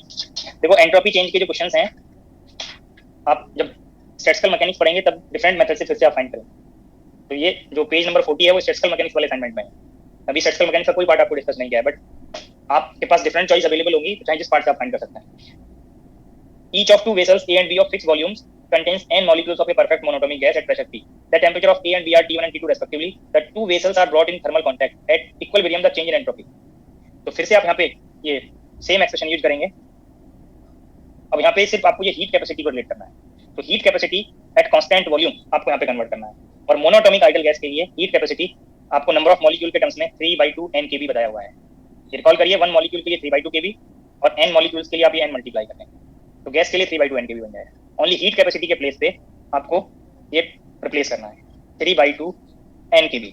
बाकी जब ये मेथड बताएंगे, स्टैटिस्टिकल मैकेनिक्स वाला मेथड बताएंगे, तब चाहे फिर से इस प्रॉब्लम को आप रिपीट कर सकते हैं। अभी जो आपको मेथड बताया है चेंज इन एंट्रोपी फाइंड करने के लिए, उससे भी प्रॉब्लम आप चेक कर लीजिए। अगर हीट कैपेसिटी का डेफिनेशन आप यहाँ पे करेक्टली रिप्लेस कर दें, प्रॉब्लम कंप्लीट हो जाएगा। ये थर्ड ऑप्शन है। जो प्रॉब्लम मैंने डिस्कस किया है उससे ये 3 डिफरेंट फेजेस वाले क्वेश्चंस डिस्कस हो गए। मैंने लिक्विड फेज के लिए बताया, यहाँ पे 2 प्रॉब्लम्स गैसियस फेज के लिए है और 1 प्रॉब्लम सॉलिड फेज के लिए है, बट फेज कांस्टेंट है, चेंज नहीं हो रहा है। जब फेज चेंज होगा तब आपको ml/t वाला फॉर्मूला अप्लाई करना है। Next problem,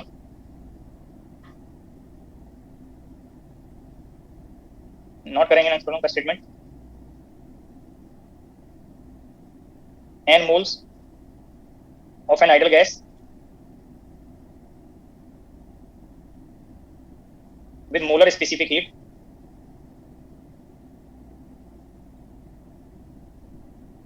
at constant volume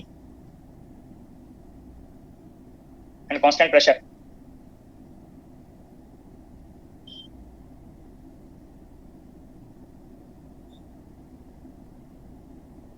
CV and CP respectively.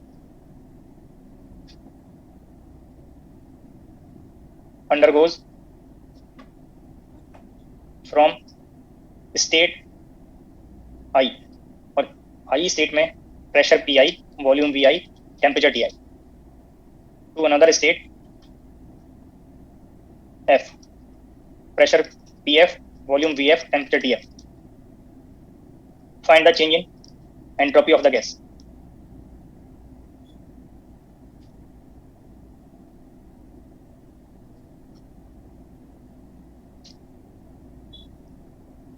बहुत जल्दी से फाइंड करिए.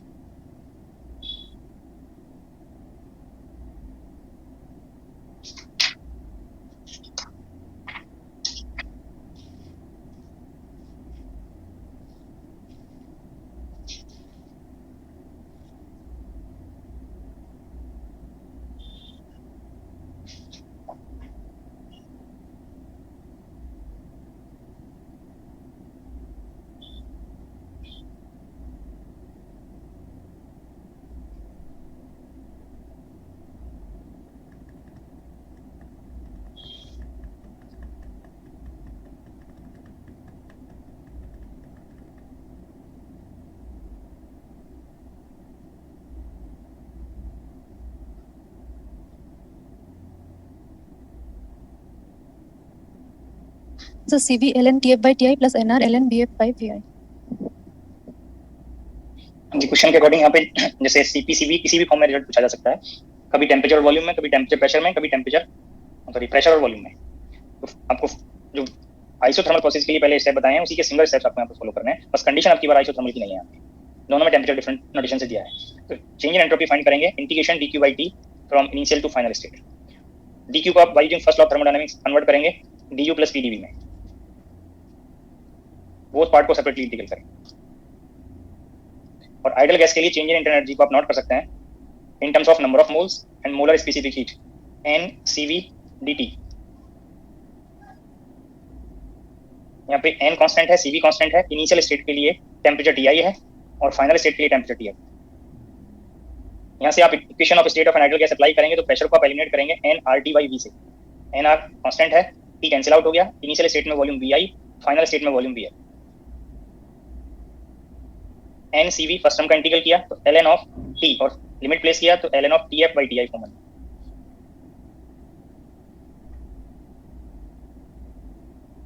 Second term ln of V बनेगा, जब लिमिट प्लेस करेंगे तो ln VF by VI form बनेगा. तो यहाँ पे जो रिजल्ट है वो टेम्परेचर और वॉल्यूम के टर्म्स में है. अगर आपको यही रिजल्ट प्रेशर और वॉल्यूम में लाना हो तो इस T को आप एलिमिनेट कर देंगे by using equation of state PV equals nRT. इस प्रेशर को आप nRT by V प्लेस करके यहाँ से फाइनल स्टेट के लिए और इनिशियल स्टेट का डेटा प्लेस करेंगे तो वॉल्यूम वाले टर्म कंबाइंड होकर हो सकता है वो CP बना दें. CP plus CV is equal to CP minus CV is equal to R. मेरा फॉर्मूला यहाँ पे अप्लाई कर दें. क्वेश्चन के अकॉर्डिंग ये स्टेप्स फॉलो कर लेंगे. बाकी आपको यही रिजल्ट करेक्ट है, इसी के आगे स्टेप्स फॉलो करते जाने हैं कि क्वेश्चन में T और V में पूछा है तो ये करेक्ट हो गया, P और V में पूछा है तो T को एलिमिनेट कर देंगे, T और P में पूछा है तो V को एलिमिनेट कर देंगे. ये इक्वेशन ऑफ स्टेट को यूज करते हैं. अगर इसी से ये जनरलाइज टर्म है आइडियल गैस के लिए, अगर इसी में आइसोथर्मल प्रोसेस के लिए पूछा होता तो ये रेशियो 1 होने से लॉग नेचुरल लॉग 0 हो जाता. ये से पार्ट बचता जो पहले आइसोथर्मल प्रोसेस के लिए बताया हुआ है. तो यहाँ पे प्रोसेस मेंशन नहीं है, ये जनरलाइज रिजल्ट है जो किसी भी प्रोसेस के अकॉर्डिंग इसी में आप कन्वर्जन करके रिजल्ट आप फाइंड कर सकते हैं. पेज नंबर 18 पे प्रॉब्लम नंबर 16 एंड 19 पे 24.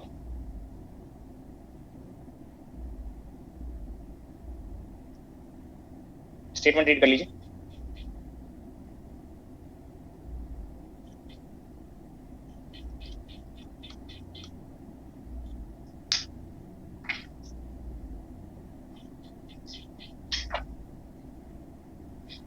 पे 16 an ideal gas undergoes an isothermal expansion at constant temperature T to double its volume. The change in entropy per mole. आप इस एक्सप्रेशन से भी फाइंड कर सकते हैं. और आइसोथर्मल प्रोसेस के लिए आपको मैंने रिजल्ट आइडियल गैस के लिए डिस्कस किया हुआ है.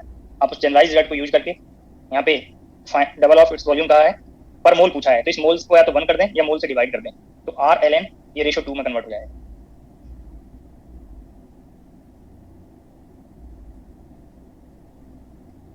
एंट्रोपी पर मोल थर्ड ऑप्शन. सिमिलर अप्रोच 19 पे 24 के लिए है. an ideal gas undergoes an isothermal expansion at constant temperature T from initial volume. ये सेम क्वेश्चन है, ऑप्शन चेंज है. चेंज इन एंट्रोपी पर मोल, फिर से सेम पार्ट पूछा है।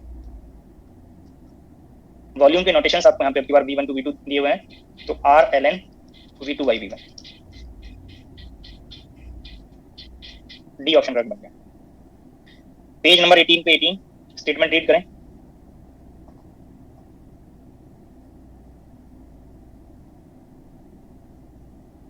When 100 gram ice at 0 degree centigrade melts, the change in entropy in calorie per Kelvin is about latent heat of fusion, जो आपको लास्ट लेक्चर में डिस्कस भी किया था। Latent heat of melting of ice 80 calorie पर ग्राम बताया था। यहाँ पे न्यूमेरिकल वैल्यू दिया भी है, बट अगर नहीं भी गिवन होगा तो आपको मैंने नोट कराया हुआ है। तो यहाँ पे चेंज इन एंट्रोपी, क्योंकि फेज ट्रांसफॉर्म हो रहा है, तो ये आप ml/t यूज कर सकते हैं। स्टेटमेंट में 100 ग्राम आपको मास दिया है और 1 ग्राम के लिए आपको हीट रिक्वायर्ड है 80 कैलोरी और T इक्वल टू 0 सेंटीग्रेड पे या 273 केल्विन पे। मैंने आपको ये हिंट किया कि ये आपको एब्सोल्यूट स्केल पे प्लेस करना है डेफिनेशन में। तो यहाँ पे एब्सोल्यूट स्केल पे 0 डिग्री सेंटीग्रेड 273 केल्विन बनेगा। अब ये रेशियो फाइंड कर लीजिए।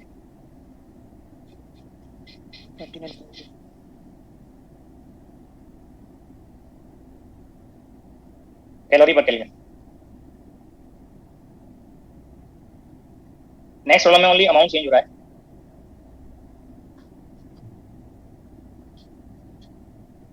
आपकी बार 10 ग्राम है, तो आंसर में 1 डेसिमल प्लेस का डिफरेंस रहेगा।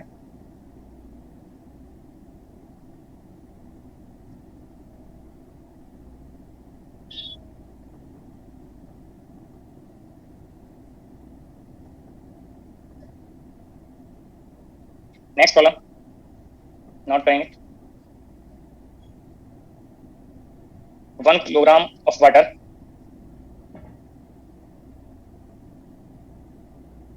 at 0 degree is brought in contact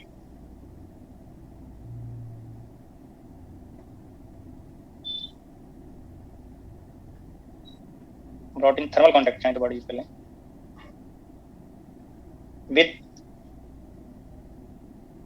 heat reservoir। Sometime ये हीट बाथ वर्ड भी यूज होगा। हीट रिजर्वायर और heat bath eight 100 degree centigrade in thermal equilibrium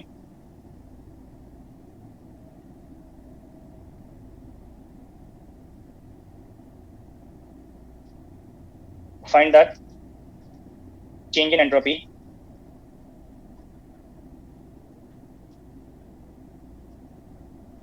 first for water,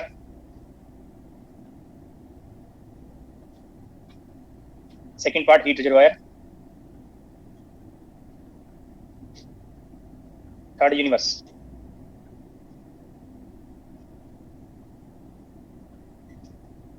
statement note कर लें और एक बार स्टेटमेंट को रीड कर लें।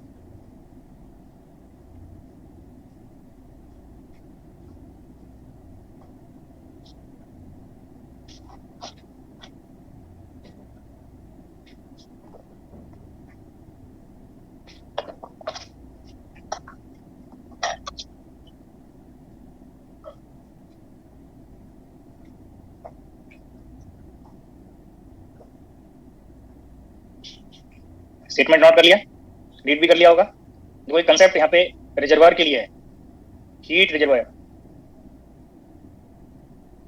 अगर आइडल हीट रिजर्वायर ले रहे हैं तो आइडल हीट रिजर्वायर के लिए हीट कैपेसिटी इनफाइनाइट होता है, इनफाइनाइट हीट कैपेसिटी। अब ये इनफाइनाइट हीट कैपेसिटी का मीनिंग आपको पता होना चाहिए। अगर किसी के लिए हीट कैपेसिटी 10 जूल पर डिग्री सेंटीग्रेड है हीट कैपेसिटी, तो उसके टेम्परेचर में 1 डिग्री सेंटीग्रेड ट्रांसफर करने 1 डिग्री सेंटीग्रेड का चेंज करने के लिए उससे 10 जूल हीट ट्रांसफर करना पड़ेगा। अगर टेम्परेचर इंक्रीज करना है तो उसको 10 जूल हीट प्रोवाइड करना पड़ेगा। अगर उसका टेम्परेचर डिक्रीज करना है 1 डिग्री सेंटीग्रेड से तो उसका 10 जूल हीट रिमूव करना पड़ेगा।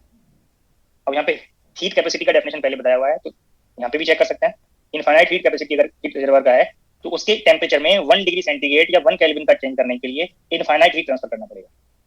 अगर फाइनाइट अमाउंट में हीट ट्रांसफर करेंगे तो उसका टेम्परेचर कांस्टेंट रहेगा। ये पॉइंट सभी को क्लियर हुआ? अगर हीट कैपेसिटी इनफाइनाइट है तो जब उससे फाइनाइट अमाउंट हीट ट्रांसफर करेंगे तो उसका टेम्परेचर कांस्टेंट रहेगा। तो किसी रिजर्वायर से, आइडल रिजर्वायर से आप any amount of heat transfer कर सकते हैं कांस्टेंट टेम्परेचर। अगर प्रैक्टिकल रिजर्वायर है तो प्रैक्टिकल रिजर्वायर की जो हीट कैपेसिटी है वो इनफाइनाइट तो नहीं होगी, क्योंकि ये इनफाइनाइट प्रैक्टिकली पॉसिबल नहीं है, वेरी लार्ज होगी। ये बोथ कंसेप्ट हीट बाथ और हीट रिजर्वायर के लिए आप कंपेयर करेंगे, तो लार्ज अमाउंट में हीट ट्रांसफर करेंगे तो उसके टेम्परेचर में 1 डिग्री सेंटीग्रेड का चेंज होगा। बट अगर small amount of heat transfer कर रहे हैं, उस limited amount of heat transfer करेंगे तो उसका टेम्परेचर कांस्टेंट रहेगा। तो इजी वे में आप इसको रिलेट कर सकते हैं कि हीट रिजर्वायर से, अगर कहीं वर्ड यूज नहीं किया है आइडियल और प्रैक्टिकल, तो हीट रिजर्वायर से आप कांस्टेंट टेम्परेचर पे कोई भी अमाउंट ऑफ हीट ट्रांसफर कर सकते हैं।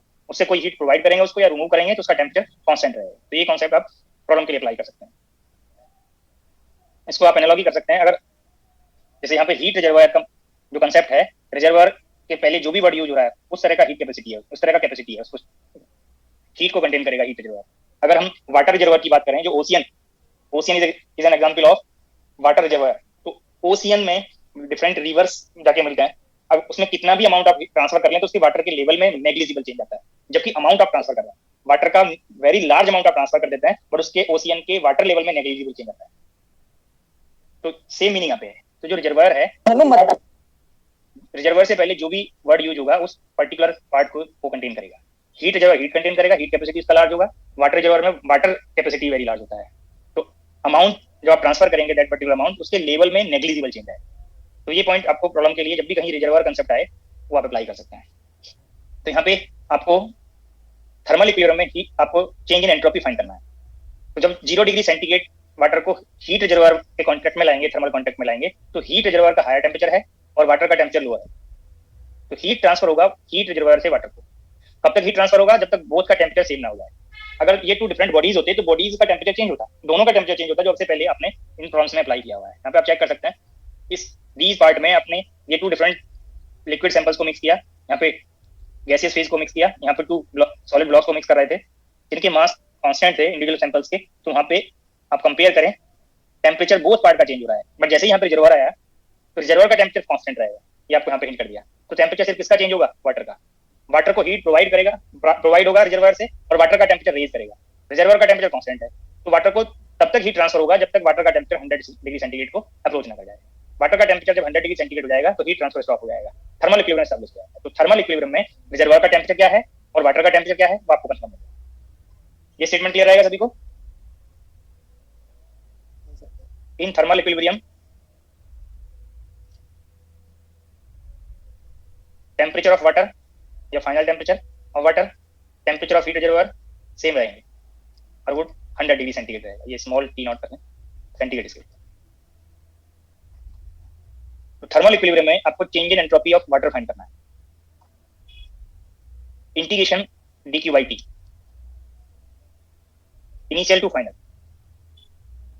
अभी आपको एक फॉर्मूला डिस्कस किया था, अगर टेम्परेचर चेंज हो रहा है तो heat capacity ln tf by ti आप यूज कर सकते हैं, या फिर से आप इस dq को नोट करें, mass of water into specific heat of water, change in temperature dt by t, initial temperature to final temperature आप इंटीग्रल करेंगे।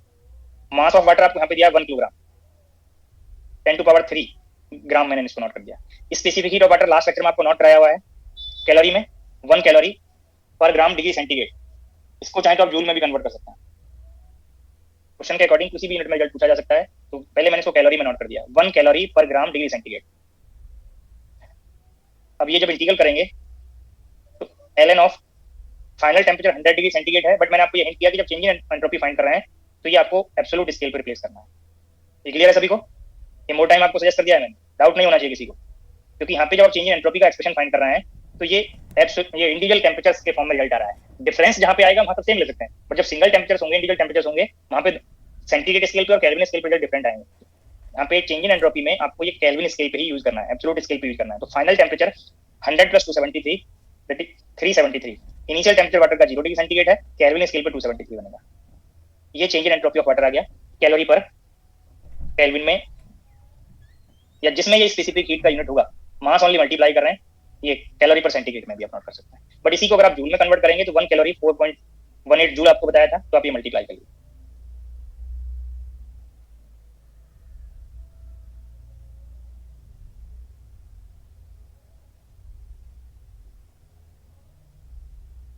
अब ये न्यूमेरिकल वैल्यू फाइंड कर लीजिए।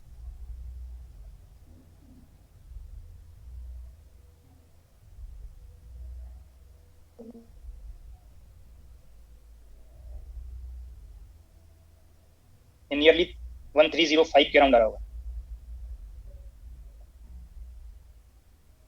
Yes, sir. 1304.61. 1304. 61.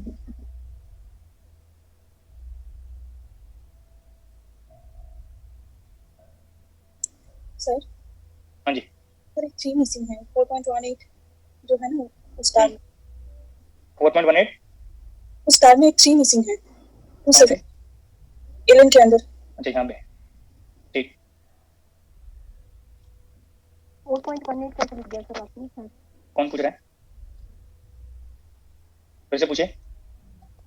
4.18 कहाँ से आया? अच्छा, बाकी लोग बताइए, मैंने बताया कि नहीं? Yes, sir. ये सब बताया सर। कंसंट्रेट रहेंगे तभी समझ में आ पाएगा। मैंने यहाँ पे आप चेक करिए, यूनिट लिखा हुआ है, अगर मिस भी कर गए होते तब भी पता चल जाता। ये दोनों यूनिट डिफरेंट हैं। कैलोरी को जूल में कन्वर्ट करते हैं तो 1 कैलोरी, मैंने नोट भी कराया था लास्ट लेक्चर में, 1 कैलोरी पर 4.18 जूल।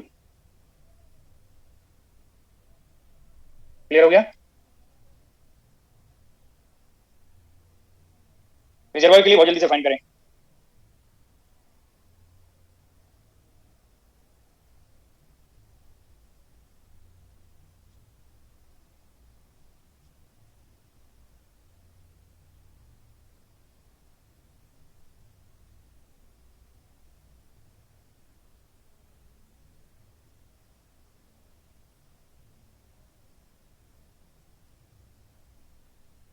रिजर्वायर के लिए कैलकुलेट हुआ? Yes, sir. 1120.64 with negative sign. क्या किसी का जीरो तो नहीं आया? No sir. देखो, हीट रिजर्वायर का टेम्परेचर कांस्टेंट है, हीट ट्रांसफर हुआ है। जब हीट ट्रांसफर हुआ है तो इसका एंट्रोपी चेंज होगा। कभी बाई मिस्टेक आप इसको जीरो कर दें। Integration dq/t। अब यहाँ पे आपको कंफर्म है कि रिजर्वायर का जो टेम्परेचर है वो कांस्टेंट है। अब ये टी को आप आउटर में नोट कर सकते हैं, और ये आपको केल्विन स्केल पे प्लेस करना है तो ये आप 373 प्लेस कर सकते हैं।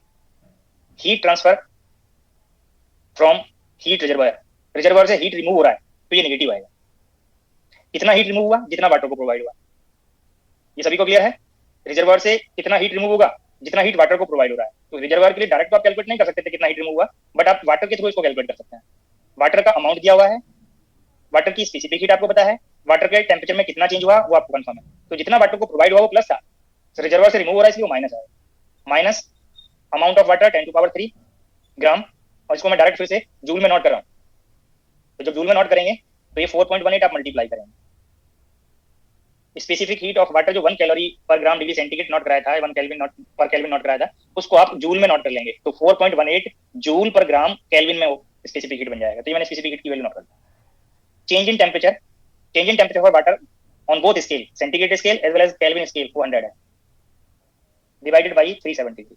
अब ये न्यूमेरिकल वैल्यू आप फाइंड करेंगे तो ये माइनस में आएगा और ये वैल्यू बनेगा 1120.640। 1120.6। सेम यूनिट में मैंने नोट कर लिया ये वैल्यू भी और ये वैल्यू। अप्रोक्सीमेट वैल्यू अगर नोट करेंगे तो -1121 जूल पर केल्विन आप नोट कर सकते हैं।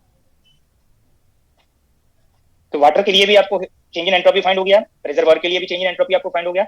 अब इसमें थर्ड पार्ट में पूछा है यूनिवर्स के लिए, तो यूनिवर्स के लिए दीज टू एंट्रोपी चेंज को आप साइन इंक्लूड करके ऐड कर देंगे तो आपको रिजर्वायर का एंट्रोपी पता चल जाएगा। यूनिवर्स का थर्ड पार्ट में यूनिवर्स के लिए एंट्रोपी चेंज पूछा है, तो delta S for water plus delta S for reservoir, और ये वैल्यूज आपको कैलकुलेट हो गई। तो 1305 चाहे डेसिमल वाला वैल्यू फाइंड कर लें तो लास्ट डिजिट में माइनर चेंज आएगा, या जो वैल्यू अप्रोक्सीमेट रिजल्ट बताया उसको आप यूज कर लीजिए। तो नियरली 184 जूल पर केल्विन। ये अमाउंट से तो एग्जैक्टली मिल जाएगा, बट मैंने ये अप्रोक्सीमेट वैल्यूज यहाँ पे यूज की है। चाहे तो डेसिमल वैल्यूज को आप चेक करके देख लीजिए, जब राउंड ऑफ करेंगे तो नियरली यही वैल्यू आपको मिल जाएगा। 3 पार्ट थे, इसी पार्ट में किसी को कोई डाउट तो नहीं?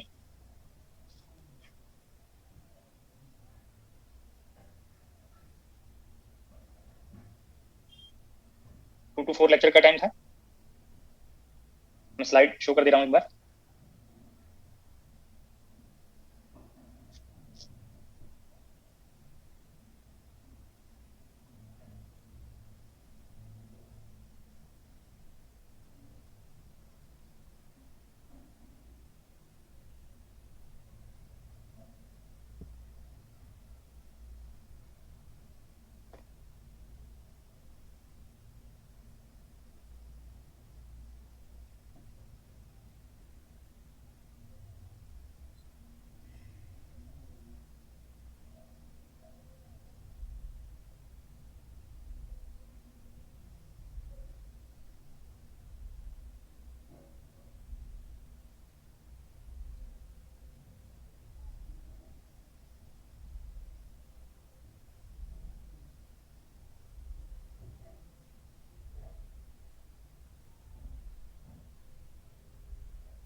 नेक्स्ट लेक्चर 4:30 से है।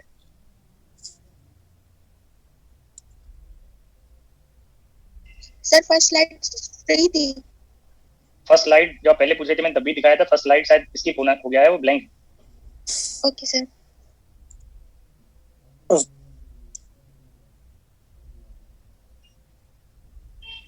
किसी को कुछ पूछना है? सर ये लास्ट क्वेश्चन में हाँ जी।